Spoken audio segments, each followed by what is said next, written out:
আপনারা পদত্যাগ করবেন এটা বলে যে আমরা জনতার একটা দাবি ওই সরকারকে দিয়ে বাস্তবায়ন করাইতে পারি নাই। আমরা ফ্যাসিস্ট আওয়ামী লীগকে নিষিদ্ধ করার কোনো উদ্যোগ নিতে পারি নাই। যখন আমরা গণহত্যার বিচার করব তখন গণহত্যাকারী রাতের আধারে প্রোটোকল নিয়ে পালাই যেতে পারতেছে, তখন এই চেয়ারে বসে থাকার ন্যূনতম বৈধতা আমাদের নাই। আমাদের জনগণ আমাদেরকে এই জন্য ক্ষমতায় পাঠায় নাই এবং এই সরকারের বিরুদ্ধে, গণহত্যার বিরুদ্ধে জনতার কাতারে নেমে আন্দোলন করতে চাই বলে আমরা নেমে আসলাম। যদি আপনারা নামতে পারেন বলি আমরা যে আন্দোলন করব সেই আন্দোলনের সামনের সারিতে সম্মান নিয়ে আপনারা থাকবেন। আর যদি চেয়ারের প্রতি এত মায়া হয়, ডিজিএফআই এর কাছে কোটি কোটি টাকার ফাইল জমে গেছে, নামলেই ফাইল ধরবে বিএনপি যে এত টাকার দুর্নীতি করছো, কমিশন বাণিজ্য করবো, ধরবো। কিন্তু এই ভয় যদি থাকে তাহলে আপনাদেরকে বাঁচানোর দায় আমাদের আর নাই। ঠিক একটা কথা বলি, আপনারা সবাই আমাদের ভাই।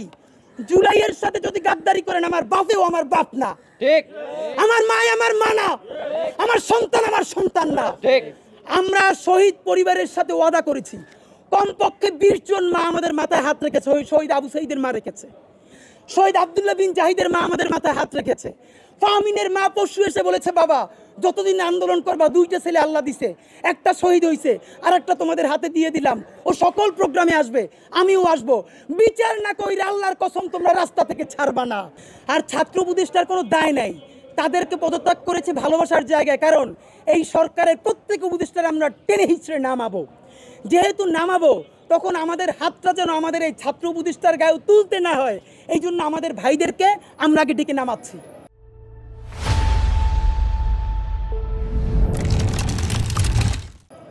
যেইখানে ক্যাচাল লাগে আপনারা আপনাদের ঘরে ভাই বন্ধুদেরকে আগে ডাইকে নিয়ে আসেন না, ভাইদেরকে ডাইকে নিয়ে আসলাম।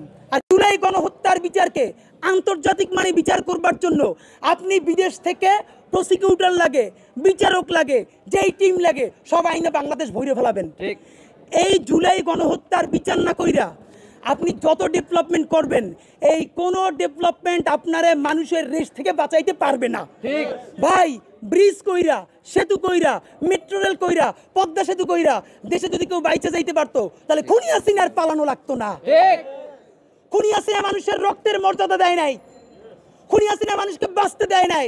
যেই রক্তের শার্ট এখনো মা নিয়ে ঘুমায় শহীদ পরিবার, শার্টটা ধুইতে দেয় না, মিউজিয়ামে পর্যন্ত দেয় না। আপনার কি মনে হয় সেই মায়েরা আপনার ছাড়বে? মুরব্বী, হাতেও ধরি পায়েও ধরি, আপনার বয়স প্রায় শেষ, এখন পর্যন্ত আপনার উপর আমরা আস্থা রাখতে চাই। আপনারে যেন জুলাইয়ের গাদ্দার বইলে ঘোষণা দেওয়া না লাগে, আল্লাহর কাছে দোয়া চাই আর আপনার সহযোগিতা চাই। আপনি যদি না পারেন বলেন আমি চলে যাচ্ছি, জুলাইকে আমরা কোনো গাদ্দারের হাতে ছেড়ে দিব না। বন্ধুরা আমার, আপনাদেরকে দ্রুত আমরা শেষ করব। আপনাদেরকে আমরা দ্রুত জানাচ্ছি, গতকাল রাত 3টার সময় গণহত্যাকারী ফ্যাসিবাদের রাষ্ট্রপতি হামিদকে পালাতে রাষ্ট্রপতির অফিস থেকে যে এবং যারা সংশ্লিষ্ট ফোন দিয়েছে, ছেড়েছে, আগামী 3 দিনের মধ্যে তাদের নাম সরকারের তরফে স্পষ্ট ঘোষণা করতে হবে। শুধু ঘোষণা করলে হবে না, অনতি বিলম্বে তাদেরকে গ্রেফতার করে বিচারের মুখোমুখি করতে হবে। তাদের পিছনে যদি বিএনপি হোক, জামাত হোক, এনসিপি হোক, সমন্বয়ক হোক, কোন দল বা ব্যক্তি থেকে তাকে তাদের নামও প্রকাশ করতে হবে।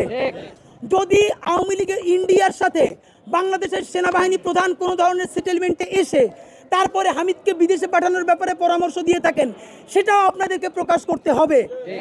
যদি প্রকাশ না করেন তাহলে হাজারো জুলাই জনতাকে গুলি করে তার লাশের উপর দিয়ে সরকার চালানোর মতো প্রস্তুতি আপনাকে নিতে হবে।